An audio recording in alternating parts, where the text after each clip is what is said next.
Kali ini kami akan mereview film Lost and Love tahun 2015 dari negeri Tiongkok. Film yang bergenre drama ini disutradarai oleh novelis Peng Sanyuan sebagai debut penyutradaraannya. Film ini dibintangi oleh aktor terkenal Tiongkok yaitu Andy Lau. Kisah ini juga terinspirasi dari kisah nyata atas maraknya human trafficking yang terjadi di seluruh belahan dunia.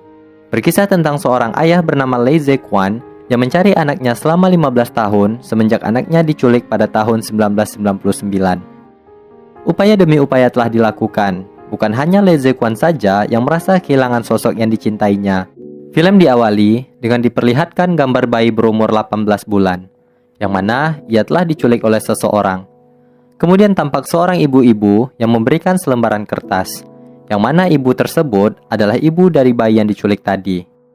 Ibu itu memohon kepada orang-orang jika mereka melihat bayinya harap segera hubungi nomor yang tertera dan segera melapor ke pihak kepolisian. Saking depresinya si ibu ini, ia tampak terlihat sedih dan berdiri di tengah lalu lalangnya kendaraan. Kemudian, kita berpindah di sebuah kapal. Di sana, seorang pengendara melihat bendera yang bertuliskan anak hilang di sebuah motor. Lalu, tampak seorang bapak bernama Lee Ze-kwon tidur di atas motornya. Bapak itu sedang mencari anaknya yang hilang semenjak tahun 1999, yang hilang selama 15 tahun. Yang kini mungkin anaknya telah berusia sekitar 17 tahunan.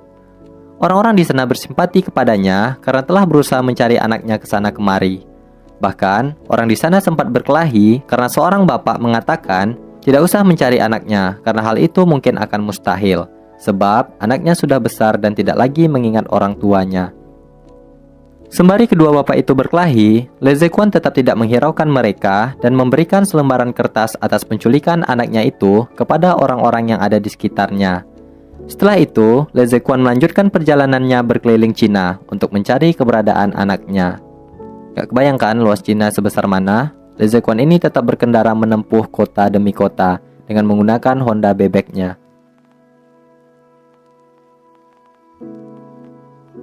Saat Lee Ze-kwon beristirahat sambil makan, ia melihat seorang pemuda menempelkan foto bayi yang hilang di sebuah spanduk tepi jalan.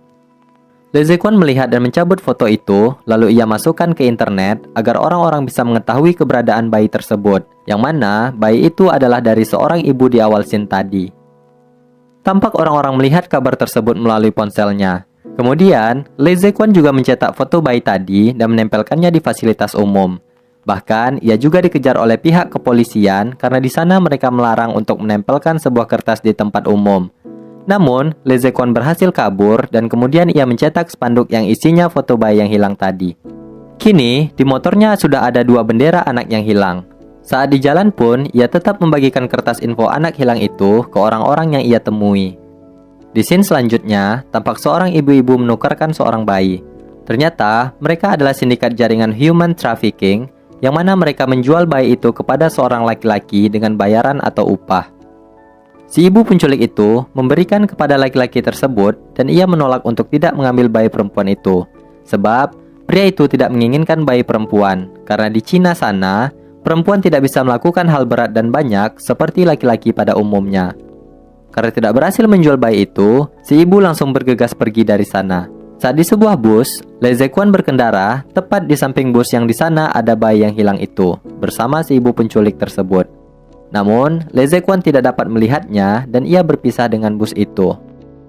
Saat Lee Ze-kwon berkendara di sebuah pegunungan, kondisi cuacanya terlihat berkabut.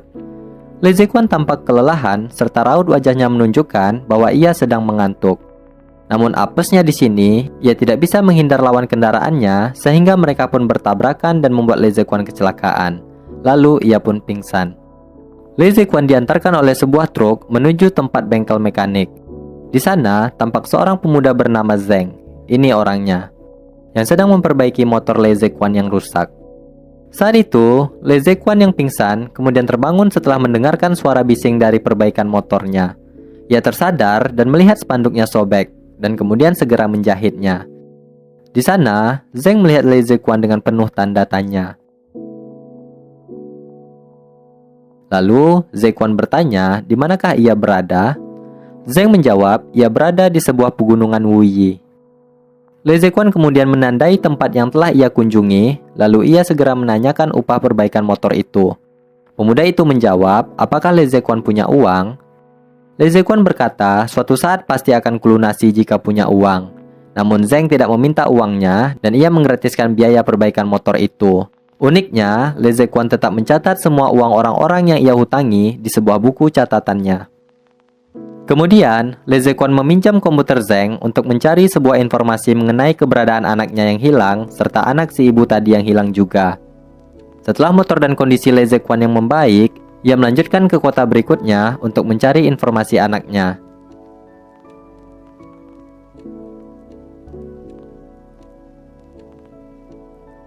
Saat di sebuah tempat ibadah, ternyata Zeng tadi mengikuti Le Zequan ketika ia sedang berdoa. Zeng bertanya, kenapa anaknya bisa hilang?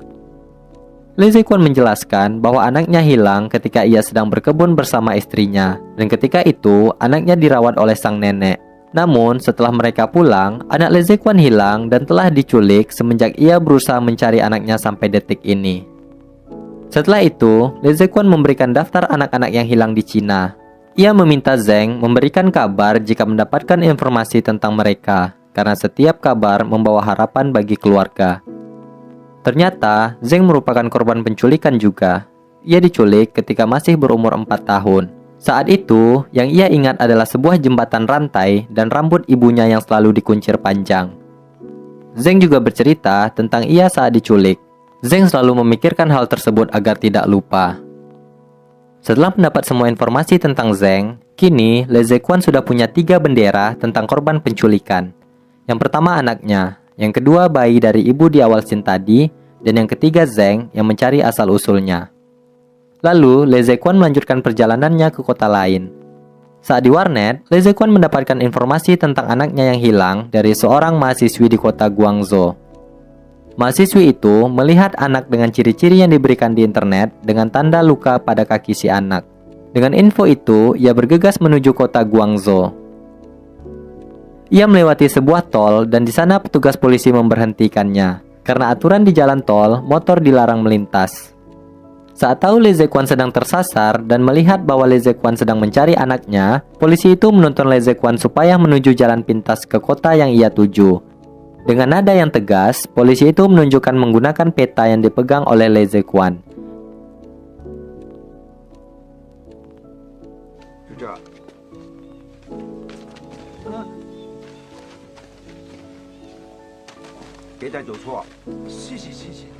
Kemudian ia melanjutkan perjalanannya.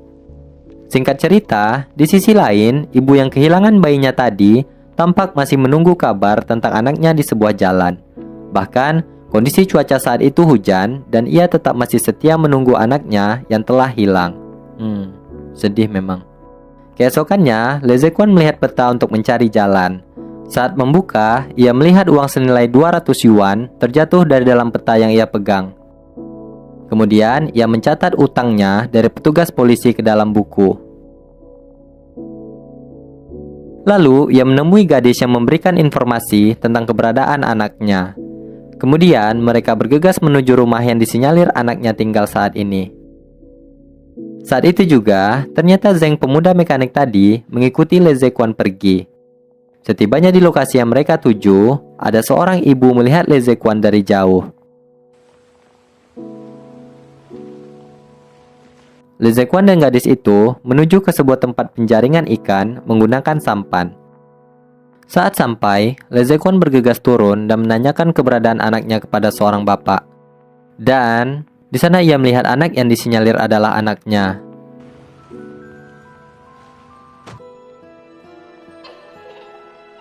Kemudian, Le Zequan bertanya kepada anak tersebut. Hanya satu yang ia ingat, yaitu luka tusukan paku di kaki anaknya. Kemudian, mereka mengeceknya dan ternyata benar. Namun di sini, Le Zequan ragu-ragu dan lupa di sebelah kaki mana luka tersebut berada. Karena ingin melihat luka kaki anaknya di kiri kakinya, kemudian bapak angkat anak itu melihat Le Zequan yang mengira dia telah salah orang. Lalu Zequan diusir oleh si bapak. Di sisi lain, si ibu tadi masih menunggu anaknya di sebuah jalan raya. Di sana, petugas kepolisian menyuruh si ibu untuk pulang dan menunggu kabar dari pihak kepolisian saja. Di perjalanan, Le Zequan mengira bahwa ia salah mengingat bahwa ternyata anak tersebut adalah anaknya. dan mereka pun berputar kembali ke tempat penjaringan ikan itu. Lee Zekwon meminta agar ia dites darah saja, namun ayah angkatnya menolak hal tersebut. Lalu datanglah seorang ibu angkat anak itu, menampar Lee Zekwon berkali-kali dan mendorongnya hingga jatuh ke dalam air. Setelah kejadian itu, Lee Zekwon pun pergi, dan ternyata motor Lee Zekwon telah berada di dalam air tepi pantai.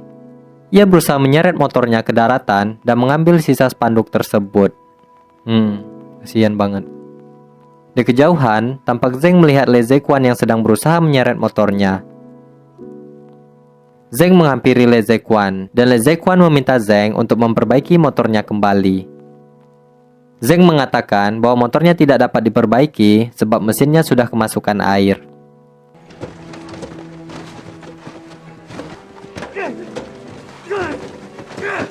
Karena kekeh terhadap motornya, mereka hampir saja berkelahi. Dan di sana sebenarnya Zeng tidak tega kepada Lee Zekwon, dan ia membuang motor itu kembali ke pantai. Kemudian, Zeng pun mengajak Lee Zekwon bersamanya. Mereka berenang sambil ngobrol tentang masa lalunya. Dari sini, kita bisa tahu bahwa si Zeng ini dibesarkan oleh seorang bapak dan dua kakak angkatnya. Namun, karena si Zeng tidak mengetahui asal-usul keluarga aslinya, hal itu membuat ia tidak bisa mendapatkan identitas atau KTP. Sebab di Cina, mereka yang tidak jelas asal-usulnya tidak bisa memiliki KTP. Hal itu membuat ia tidak bisa menikmati fasilitas umum seperti naik pesawat, naik kereta, bahkan menikah secara negara. Saat tidur pun, mereka tampaknya mulai mendekati diri agar bisa saling mengenal lebih dalam. Keesokannya, Lee Zekwon yang tak tahu mau pergi kemana, ia diajak Zeng untuk mengunjungi tempat semacam jembatan rantai yang ia dapatkan melalui informasi dari internet. Dan mereka pun mulai melakukan perjalanan itu.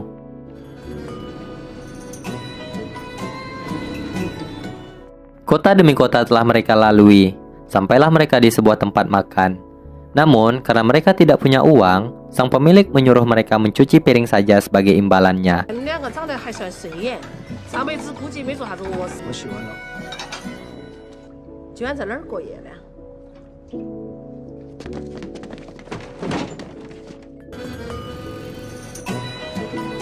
Di sini, tampak kedekatan mulai terjalin antara Lee Zekwon dan Zeng.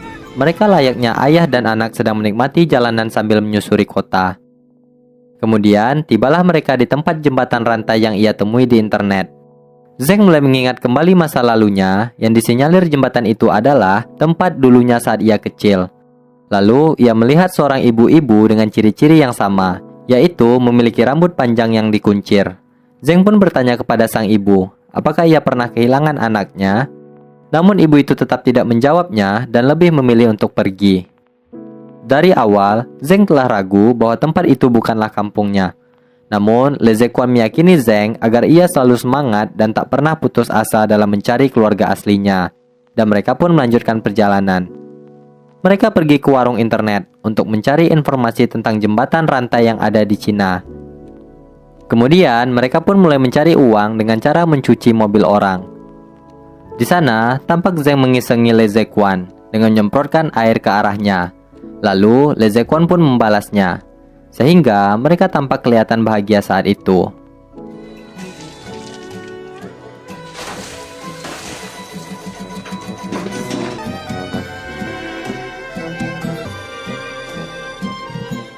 Di suatu tempat, Zeng yang telah putus asa karena tidak tahu mau kemana ia mencari kampungnya. Sebab dari informasi yang ia dapatkan dari internet, ada 170.000 jembatan rantai di Cina. Oh my god, gimana nyarinya tuh? Di sini, ia tampak sedikit menyerah akan hal itu. Namun, Lee Zekwon kembali meyakini Zeng bahwa dia telah banyak menyusuri kota di Cina dan ia selalu semangat mencari anaknya. Bahkan di sini, Lee Zekwon berkata kepada Zeng bahwa baru saja 3 hari mencari orang tuanya, ia sudah patah semangat. Sedangkan Lee Zekwon sudah 15 tahun dan tak pernah pudar dalam berjuang mencari anak yang ia cintai. Mendengar hal itu, Zeng mulai kembali bersemangat dan mereka pun pergi ke kota berikutnya. Jembatan demi jembatan telah mereka lalui. Saat malam di sebuah pasar, Lee Zekwon melihat seorang bayi yang diyakini itu adalah bayi yang hilang dibawa oleh seorang wanita. Karena itu, ia pun mengejarnya. Namun karena ragu, ia lebih memilih kembali. Mereka pun tidur di sebuah pondok sambil beralaskan selimut. Di sini, Le Zequan memperlakukan Zeng seperti anaknya sendiri. Keesokan paginya, mereka kembali mengunjungi jembatan rantai selanjutnya. Zeng curhat bahwa ia pernah jatuh cinta kepada seorang wanita, namun dilarang oleh ayah si cewek karena ia dianggap adalah anak yang tidak diharapkan. Le Zequan berkata bahwa ia tidak pantas mengatakan bahwa ia adalah anak yang tidak diharapkan. Namun Zeng marah dan menjawab bahwa itu memanglah kenyataan, dan ia pun pergi meninggalkan Le Zequan seorang diri. Di sebuah halte, Le Zequan menunggu mobil yang lewat untuk ia tumpangi. Setelah menunggu beberapa menit, tibalah Zeng menghampirinya dan memberi tumpangan kembali. Gitu dong.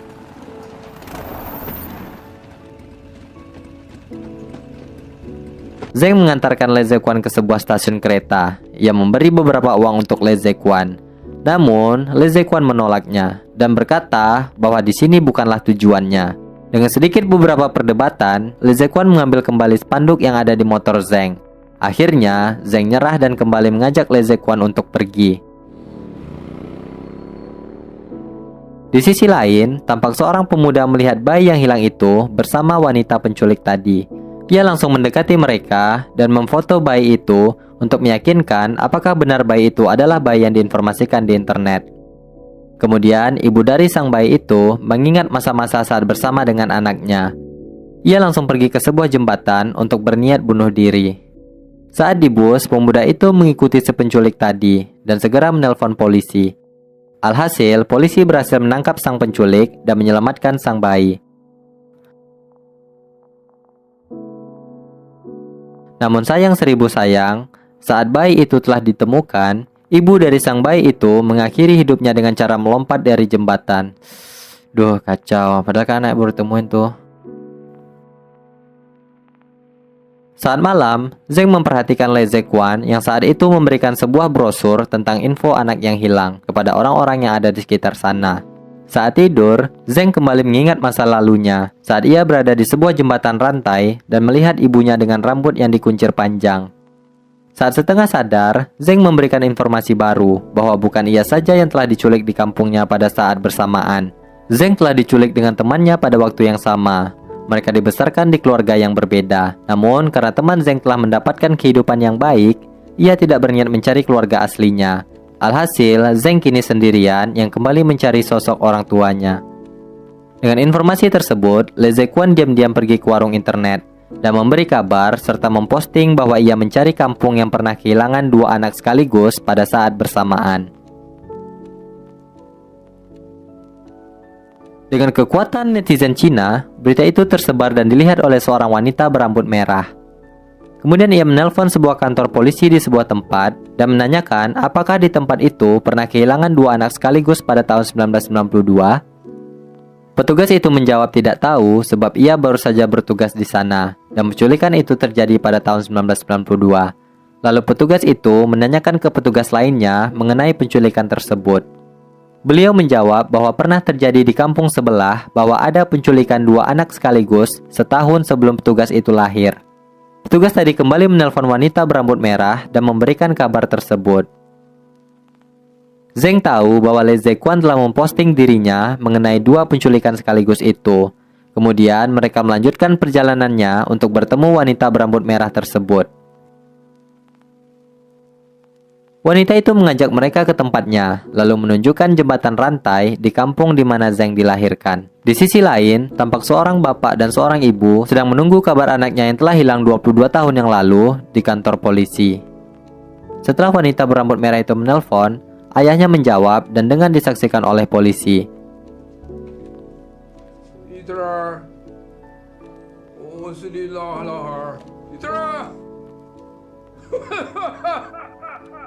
Zeng tampak sedih dan tidak menjawab ayahnya. Di sini, Zeng sangat kesal kepada orang tuanya kenapa ia bisa sampai diculik. Lalu, Zeng pun pergi. Saat di tepi sungai, Le Zequan memberikan informasi bahwa saat itu ia hilang setelah ibunya menitipkan Zeng di pasar. Namun saat kembali, ibunya melihat Zeng telah hilang, serta jembatan gantung yang ia ingat kini sudah diganti dengan jembatan besar. Ibunya juga telah memotong rambut panjangnya dan juga selalu memimpikan Zeng yang hilang. Akhirnya, setelah dijelaskan, Zeng mulai membersihkan dirinya dengan memotong rambut agar lebih rapi. Esoknya, mereka mengunjungi kampung Zeng tersebut. Di perjalanan, Zeng memberikan motornya kepada Le Zequan dengan syarat Le Zequan tidak boleh menjualnya sampai kapanpun.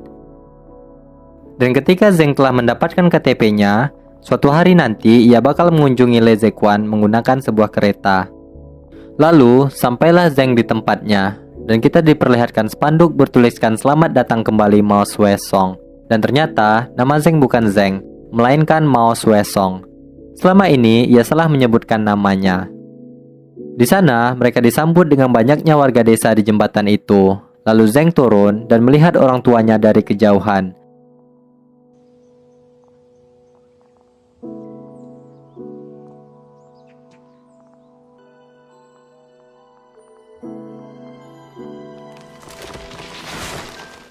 Sembari mengingat masa-masa kecilnya saat di jembatan rantai dulu.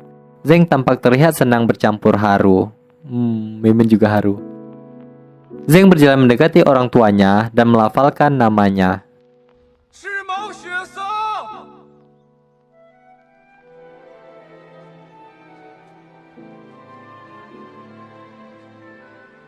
Papa, 天天做梦。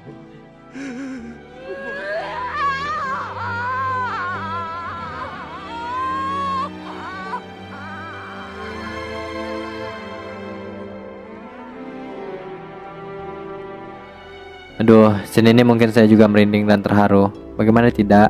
Seorang anak yang terpisah selama 22 tahun, yang hampir patah semangat dan menyerah, kembali berjumpa dengan sosok orang tua aslinya. Bayang sih gimana. Di scene berikutnya, Le Zequan kembali melanjutkan perjalanannya. Di sana, ia bertemu dengan sekelompok biksu yang sedang berjalan. Di sisi lain, akhirnya Zeng membuat KTP-nya dan sekarang ia telah memiliki identitas. Kemudian Le Zequan berbaur dengan sekelompok biksu yang sedang bersemedi. Ia mengatakan, kenapa harus anaknya yang hilang? Lalu biksu itu menjawab. Kemudian, ia kembali bertanya, apakah ia akan bertemu dengan anaknya? Biksu itu kembali menjawab, pertemuan dan perpisahan itu ditentukan oleh takdir. Kalau kau terus mencarinya, takdir itu terus ada. Kalau kau menyerah, takdir itu akan menghilang. Hidup dan hati manusia sudah tersurat di dunia ini. Teruslah berbuat kebaikan, dan saat pada waktunya tiba, kau pasti akan berjumpa kembali dengan anakmu. Dan di akhir scene, tampak Le Zequan menulis sebuah catatan mengenai cerita tentang Zeng yang telah berhasil berjumpa dengan kedua orang tuanya. Serta Le Zequan kembali melanjutkan perjalanannya untuk mencari anaknya.